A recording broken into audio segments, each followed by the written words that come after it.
Permen 26 Pak ya, tentang sedimen pasir ya, yang dimana tujuan kita permen tersebut kan untuk menangani kedangkalan muara. Permen itu lebih kurang sudah 6 bulan jalan Pak. Mohon dioptimalkan agar berefek. Kami di Aceh masih mengeluh itu tentang kedangkalan muara. Jadi saya berharap permen itu dapat optimal sehingga kedangkalan muara di Aceh dan di Indonesia lainnya dapat teratasi.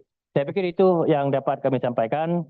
Terus kemudian soal sedimentasi, Pak Khalid, mohon maaf baru saya jawab sekarang. Eh, sebetulnya kalau lokal bisa saja kita langsung jalankan, tapi kita khawatir kemudian nanti ada yang ngambil terus kemudian diam-diam dibawa keluar gitu. Nah, ini integrasi antar kementerian baru saja selesai, peraturan para menteri perdagangan juga baru selesai. Mudah-mudahan dalam waktu dekat sudah bisa dijalankan. Demikian Bapak. Terima kasih. Wabillahi taufiq wal hidayah. Wassalamualaikum warahmatullahi wabarakatuh.